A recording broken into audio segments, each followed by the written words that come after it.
kag ang kung magkagururan gani do kalisod Napunatan na agad, di nagaldal hindi alam buhay ranggat na yung motor naman gani nga mura sa masimento. Siyempre bahal man na maintenance sa mga motor, mga sasakyan. O dali lang magaga kay iti ko unal bak.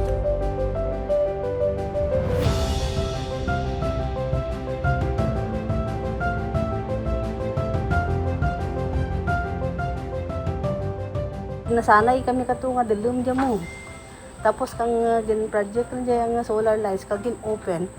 Kita na mo duro tao ka working. Nami siguro dyan batan kang batsuyan bay. Ti duro tao nga nagpasalamat nga may amo ka dyan nga restaurant.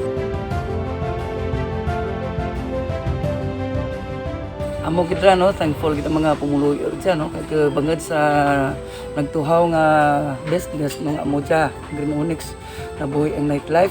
Kay bangad nga sa amo ka dyan nga proyekto, nami kita ang gintugro na magluwas sa aman ekonomiya, do nagnami kita ang relasyon ka mga tao dyan, kay siyempre ang banding dyan, kanami-nami.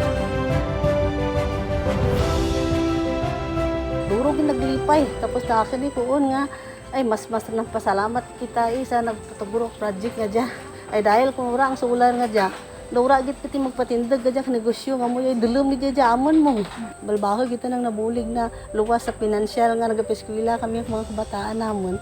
At least may gamay kami gidi nga ginabulan. Anamori ang mayad nga serbisyo no nga gin palabot ri dyan ni tutod kadyaw no. Magluwas sa karsada kay kunra tangad man sa karsada nga ra pigado manggid guro ang mga bisita kay siyempre maintenance na andang sarakyan. So amo gid gani ra no nga pasalamat ko in behalf ng akong pumuluyo kag akong barangay council no sa serbisyo sa patas nga panggobyerno ni Gov Tudod Kadyaw no. Kay kana manaan ko nga ang anang panggobyerno patas kag ura ti ginadampigan. O God bless kanimo Gov kag kabay nga sa tanan nga mga barangay nga imo binuligan padayon pag ika magserbisyo.